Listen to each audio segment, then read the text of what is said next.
Good morning বন্ধুরা, কেমন আছেন আপনারা? সবাই নিশ্চয়ই ভালো আছেন, আমিও ভালো আছি। আজকে বুধবার, সময় এখন সকাল 8টা বাজতে যায়। দুজনের জন্য 2 কাপ চা করে নিয়েছি। গতকালে 2টো পরোটা ছিল, ওটাই তন্ময়কে দিয়ে দেবো, ও খেয়ে কাজে বেরিয়ে যাবে।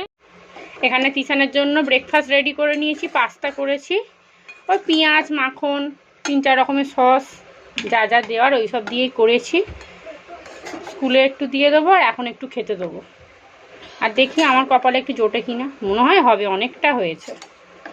ওই যে 1 কেজি এনেছিলাম পাস্তাটা, ওটা একটা বড় জায়গায় ঢেলে রাখলাম জানেন।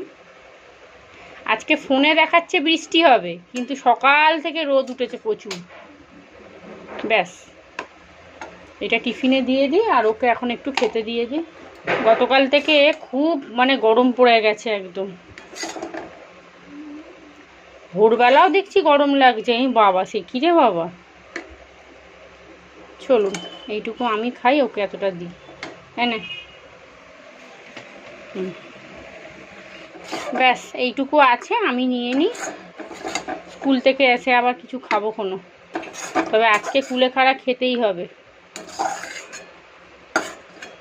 এইটা খেয়ে ঘরটা ঝাঁট দিয়ে মুছে নেব। আর কটা বাসন ছিল, চায়ের বাসন তুলে নিলাম না, মেজে নিলাম। চলুন ঠান্ডা হোক, তারপর খাবো। আমি আবার গরম গরম খেতে পারি না। কিষানকে স্কুলে দিয়ে চলে এসেছি, এসে ভাবলাম আগে রান্নাটা বসিয়ে দিয়ে যে।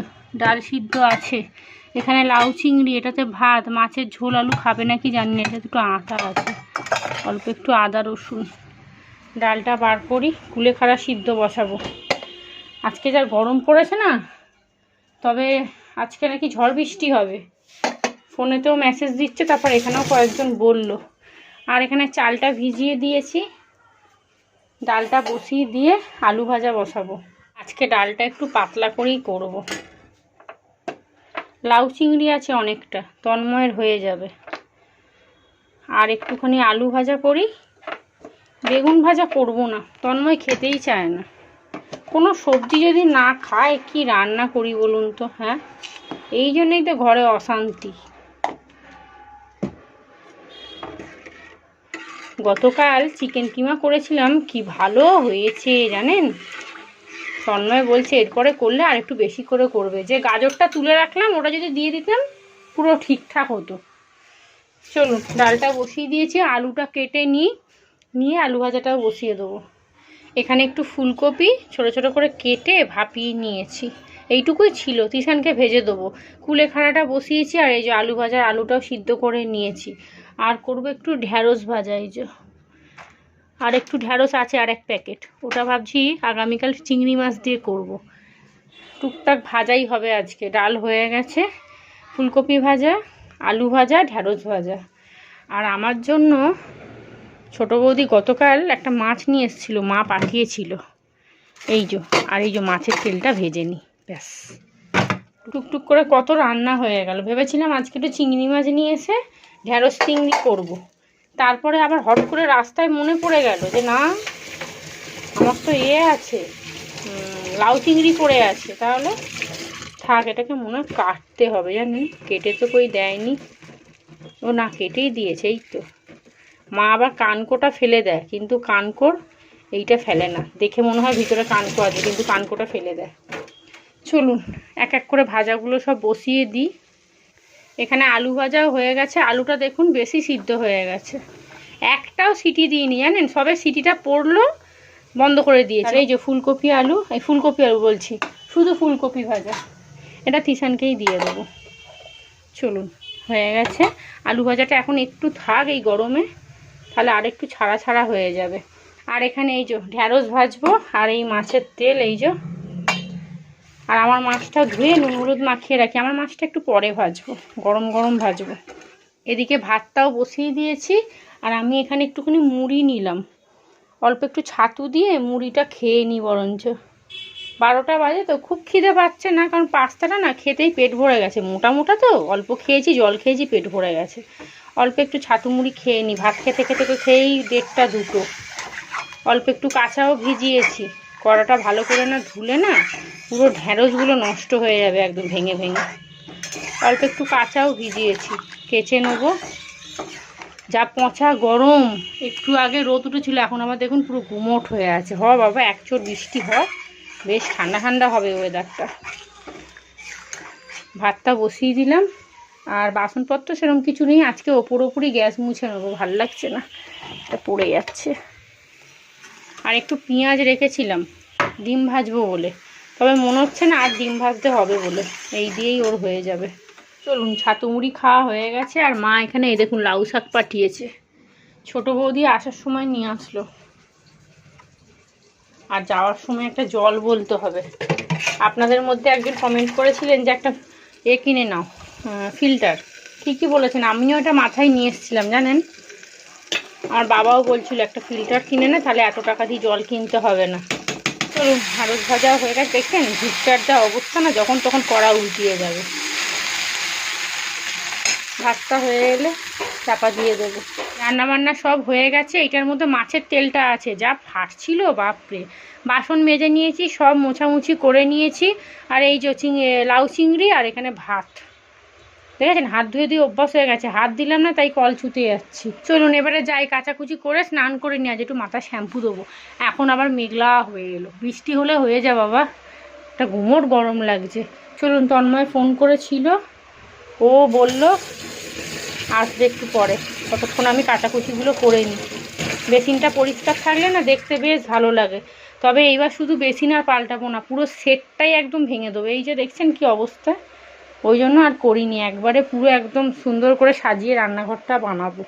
রান্নাঘরে সমস্ত কাজ হয়ে গেছে, চলে এসেছি এবার বাথরুমে। অনেকগুলো জামা কাপড় ভিজিয়েছি, আর এই যে চাদরের সেই কভারগুলোকে ভিজিয়েছি, কিন্তু চাদরটা আজকে আর ভেজাইনি, কারণ অনেকগুলো হয়ে গেছে। আর তন্ময়ের জামা কাপড় তো রোজই এখন কাচতে হয়, যতই কাচি ততই বলে কিনা আমার কাচা হয় না। এই কটা দিন আমার শরীরটা তো ভালো যাচ্ছে, আপনারা দেখতেই পাচ্ছেন, ভালোই কাজবাজ করছি। এবার টুকটাক তো লেগে থাকবেই, সেগুলো তো সবসময়ই থাকে, জ্বর জ্বালা এগুলো আমি বাদ দিচ্ছি। কিন্তু মনটা খুব খারাপ বন্ধুরা, জানেন। আমি ব্লগ করছি ঠিক কথা, কিন্তু আমার ভালোই লাগছে না একদম। কিন্তু আমি এত কষ্ট করে ইউটিউবে এসেছি, 500 সাবস্ক্রাইবার আমি আপনাদের থেকে ভালোবাসা পেয়েছি। এই জায়গাতে এসে আমি এই সময় আমি ব্লগ যদি বন্ধ করে দিই না, তাহলে একদম পুরো চ্যানেলটাই পুরো একদম 12টা বেজে যাবে। কখনোই করব না, যতই কষ্ট হোক প্রত্যেকদিন আমি ছোট ব্লগ হলেও দেবো। আর আরেকটা কথা হচ্ছে কি জানেন তো, আমার জীবন কাহিনী যদি আপনাদের বলি না, আপনাদের চোখ দিয়ে জল এসে যাবে। হয় না দেখবেন যে সোশ্যাল মিডিয়ায় সব কিছু বলা যায় না, চারপাশের লোক আছে, নিজের একটা ইমেজ খারাপ হয়ে যাবে। আজ কথা বলতে বলতে মনের অনেক কষ্ট আপনাদের কাছে বলে ফেললাম। চলুন, কাচাকুচি কমপ্লিট বাবা। ওহ, এইটার খালি কভারগুলো কাচলাম, চাদরটা আগামীকাল কাচবো। পাখাটা একটু চালিয়ে রেখেছিলাম, গ্যাস গন্ধটা যাতে বেরোয়। চলুন, ঘড়ির কাঁটা এখন 1:25 হতে যায়। ঝটপট করে আমি আগে স্নান করে চলে আসি। চুলটা শুকিয়ে যাবে, কারণ স্কুলে দিতে যাবো তো, যাওয়ার সময় চুল শুকিয়ে যাবে, একটু ছেড়ে নেবো ব্যাস। চলুন, একবার রোদ উঠছে আর একবার রোদ চলে যাচ্ছে, ড্রামটা দেওয়ার সময় দিয়ে দিতে হবে। সময় এখন 2:45 বাজে, আমি যাবো এবার তিশানকে আনতে। তন্ময় এই সবে খেয়ে গেল, আমারও খাওয়া হয়ে গেছে, তবে আজকে খেতে খেতে অনেকটা দেরি হয়ে গেছে। কানেরগুলো খুলে রেখেছিলাম শ্যাম্পু দেবো বলে, আর জামা কাপড়গুলো পরে আছে, গোছানো হয়নি।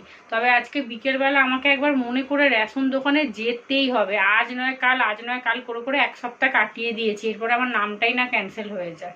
তন্ময় খেয়ে দিয়েই চলে গেছে, ওকে নাকি এক্ষুনি বেরোতে হবে, একটুও বসলো না। তো চলুন এখন এবার রেডি হয়ে যাই, বৌদি আসলেই চলে যাবো, খুব ঘুম পাচ্ছে। আর আজকে আমার ভিডিও এডিটও হয়নি। 5টার দিক করে ভাবছি চলে যাবো, তিশান পড়তে যাবে, 5:10 করে বেরিয়ে যাবে। তো ও বেরিয়ে যাবে, আমিও ভাবছি সাথে সাথে চলে যাবো। আর মা আসবে একবার সন্ধেবেলা। আর আমাদের এই সামনেই তো, তবে রেশন দোকানটা আমি ঠিকঠাক চিনি না, ওখানে গিয়ে জিজ্ঞাসা করতে হবে। ধর্মতলায় আমি শুনেছি তিশান যেখানে পড়তে যায় ওটা ধর্মতলায়, কিন্তু ধর্মতলায় কোন জায়গাটা আমি ঠিক জানি না, ওখানে গিয়ে কাউকে আবার জিজ্ঞেস করতে হবে। ওদিকে কেন যাই না বলুন তো, প্রচুর কুকুর, এই জন্যই আমি ওদিকটা বেশি যাই না। যাই হোক চলুন, খেয়েছি তো বাবা, পেট একবার ভার হয়ে আছে। মাছ ভাজা আর আলু ভাজা, ডাল আর একটুখানি ঢ্যাঁড়স ভাজা নিয়েছিলাম। তন্ময় না এইটুকু ভাত খেলো, তাই বললাম কি গো এইটুকু ভাত খাচ্ছ? বলছে যা গরম পড়ে গেছে আমি গাড়ি চালাতেই পারছি না, আমাকে অল্প ভাত দাও, আমি খেতেই পারবো না। এইটুকু ভাত খেয়েছে। আর লাউ চিংড়িটা সব খেয়ে নিয়েছে, লাউ চিংড়িটা তো বেশ খেতে ভালোই হয়েছিল। এখনও ভালো মতো গরম পড়েই নে, তাহলে এপ্রিল মেতে কি অবস্থা হবে ভাবুন। বলছে গাড়ি চালাতেই পারছি না, এত গরম লাগছে বলছে।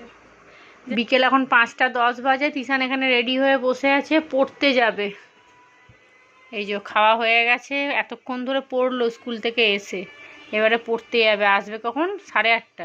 বেশি দেরি করবি না বুঝলি, কারোর সাথে গল্প টল্প করবি না। আমি চিন্তা করি বাবা আবার 8:15 হয়ে গেলে কি বলবো বলতো, তুমি যাও না গো, 8:15 হয়ে গেছে, কোথায় গেল গো। আমি বলবো ঠিক আসবে, দাঁড়াও আমি 8:30 অবধি লাস্ট দেখি, না হলে আমি জানি জামা পরে বেরোবো। কটায় দাদা আসে মোটামুটি? 5:35, মানে 5:30 করেই আসে, তাই একটু পরে যাবি। গুড ইভিনিং, সন্ধ্যা এখন 7:30 বাজে। তিশান তো পড়তে চলে গেছে অনেকক্ষণ। আমি এতক্ষণ ধরে বসে ফোন ঘাঁটছিলাম আর চা খেলাম। আর একটা কাজ করেছি, সেটা হচ্ছে বাসনগুলো মেজেছি আর ঘুগনি না, তরকার কড়াইটা সিদ্ধ করে রেখেছি। এইবারে যাবো রান্না বান্না করবো। তন্ময় এসে চা করতে বললো, বিস্কুট দিয়ে খাবে। চাটা করে দিলাম, একটুখানি চুমুক দিয়ে বললো আমি খাবো না, 2টো বিস্কুট খেয়ে বললো আর খাবোই না। চাটা পুরো পড়ে আছে, এখন যদি আমি দুধ চাটা খেতে যাই না, পুরো পেট জ্বালা করবে, নয় অম্বল হয়ে যাবে। এবার 1 কাপ চা ফেলতেও খুব গায়ে লাগছে, কি করবো তাই ভাবছি। দেখি এখন রাখি, 8টা 8:30 দিক করে ভাবছি খেয়ে নেবো চাটা, ফেলবো না। এতটা দুধ দিয়ে, আর ওর চা করলে দুধের পরিমাণটা বেশি দিতে হয় আমাকে। যাই হোক চলুন এখন রান্নাঘরে যাই, আটা মাখবো। আগে ভাবছি তরকাটা করেই নিই, তরকাটা করে নিয়ে তারপরে আটা মাখবো। আর এই দিকের ঘাটটা না কি যেন ব্যথা করছে, এই যে এইখান থেকে, এই যে এখান থেকে। দুপুরবেলা না, বিকেলবেলা স্কুল থেকে এসে এডিট করছিলাম একভাবে মাথা নিচু করে, ওই জন্যই মনে এখান থেকে যন্ত্রণাটা হচ্ছে। যন্ত্রণা না, মানে হালকা একটু চিনচিন করছে। যাই হোক চলুন, বিছানাপত্র সব গুছিয়ে নিয়েছে, জামা কাপড় যা ছিল সেই সমস্ত গোছালাম, ভিজে জামা কাপড় তুললাম, তিশানের স্কুল ড্রেসটা কেচে মিললাম, অনেক টুকটুক করে কাজ করেছি তিশান চলে যাওয়ার পরে। চলুন যাই, এবার রান্নাঘরে যাই। এদিকে তরকাটা বসিয়ে দিচ্ছি, আর ভাবলাম জানেন কড়াটা অনেকটা চওড়া তো, ওই জন্য ডিমটা একটা সাইডে ভেজে এক সাইডে রেখে দিয়েছি। আর এদিকে আদা রসুন পেঁয়াজ টমেটো মশলাটা একটু কষে নিচ্ছি। প্রতিদিনের একই খাওয়া দাওয়া তো, খুব একদম মানে আহামরি করে রান্না করব না।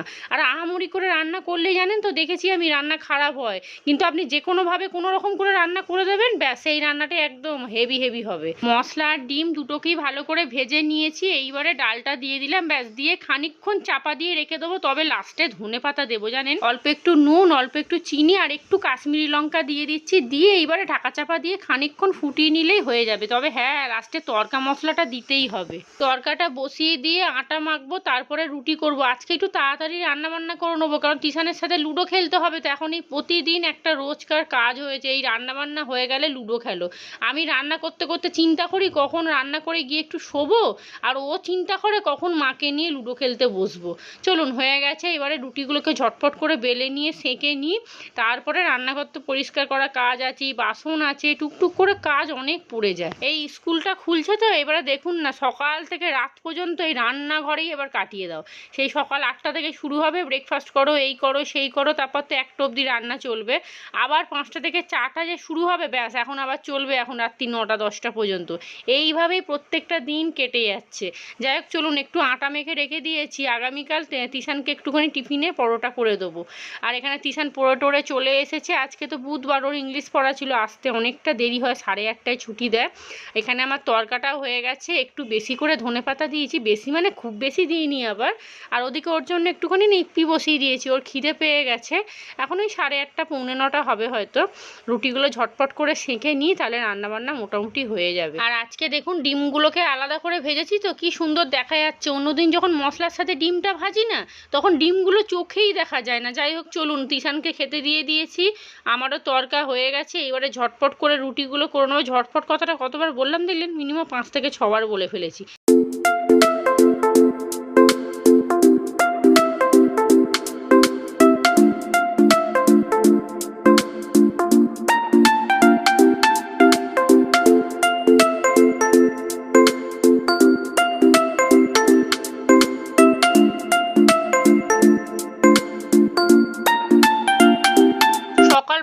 চেষ্টা করি রান্নাটা করে নেওয়ার, কিন্তু যেই রান্না করতে উঠবো তন্ময় বলবে কি ছেড়ে দাও, এখন করতে হবে না, দুপুরবেলা আমি খেতে আসবো, ব্যাস হয়ে গেল। তবে জানেন আমি যেহেতু সকালবেলা এখন প্রত্যেকদিন ওঠাটা বন্ধ করে দিয়েছি না, ওই অভ্যাসটাই হয়ে গেছে। 7টা বাজলে তিশান যেই চলে যাচ্ছে দরজাটা বন্ধ করে ওই যে ঘুমোচ্ছি একদম 8টা 5 থেকে 10, জানেন। আবার কখনো কখনো 7:30তেও উঠে পড়ি।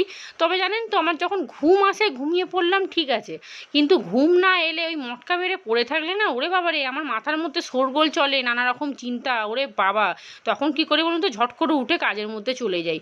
আর এখানে রান্নাবান্নাও হয়ে গেছে গল্প করতে করতে। এই দেখুন এখানে একটু আলু ভাজা, ফুলকপি ভাজা, রুটি, তারপরে তরকা, সব কিছু সাজিয়ে গুজিয়ে রাখা আছে। তবে ভাজা দিয়ে আমি তো ভাত বলছি, কোনো রকমই রুটি খাবো না। তবে তিশান আর তন্ময় খেয়ে নেবে। চলুন এইবারে ওই ঘরে যাই। তিশান একদম লুডো সাজিয়ে বসে আছে, 3-4বার ডাকাও হয়ে গেছে। আর আজকে তিশান বিছানা গুছিয়েছে দেখছেন। আর গরম পড়ে গেছে, ব্ল্যাঙ্কেটটা এখনো কাচা হয়নি, কেন বলুন তো, সাহস পাচ্ছি না। ওরে বাবারে, যদি একবার ভিজিয়ে দিই আমার মাথার মধ্যে টেনশন হবে যে আমি কখন কাচবো, কখন কি করবো, আর এত ভারী হয়ে যায়, ওরে বাবারে বাবা। যেদিনকে কাচবো তার আগের দিনকে 1 কেজি ছোলা ভিজিয়ে রাখবো। 1 কেজি ছোলা খেয়ে শরীরে শক্তি করলে তবে ওই ব্ল্যাঙ্কেটটা কাচতে পারবো, না হলে ওরে বাবা আমার দম বেরিয়ে যাবে।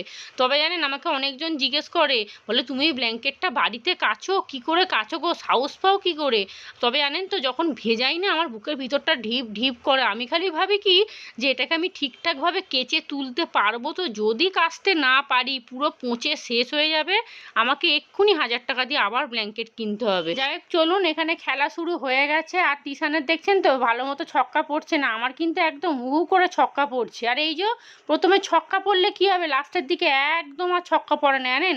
আর ও আমাকে চারদিক দিয়ে ঘিরে ধরবে, যেহেতু আমার সব গুটি তো উঠে যায় আর ওর ওঠে না, ও আমাকে একদম গিলে খাওয়ার জন্য হাঁ করে থাকে। যাই হোক চলুন, এখন তো খাবো না, 9:30 বাজে, 10টা 15-20 করে খাবো। খেয়ে একদম বিছানায় টুক করে শোবো, ব্যাস সঙ্গে সঙ্গে ঘুম এসে যাবে। দুপুরে এখন ঘুমাই না তো। চলুন তাহলে আজকের ব্লগটা এখানেই শেষ করছি। আপনারা সবাই ভালো থাকবেন, সুস্থ থাকবেন, সাবধানে থাকবেন। যারা আমার ব্লগ দেখছেন তারা প্লিজ আমার চ্যানেলটা সাবস্ক্রাইব করুন। আর কয়েকটা বাকি আছে, করে দিলেই আমি চ্যানেলটা মনিটাইজ করতে পারবো, কিছু মনে করবেন না বললাম বলে।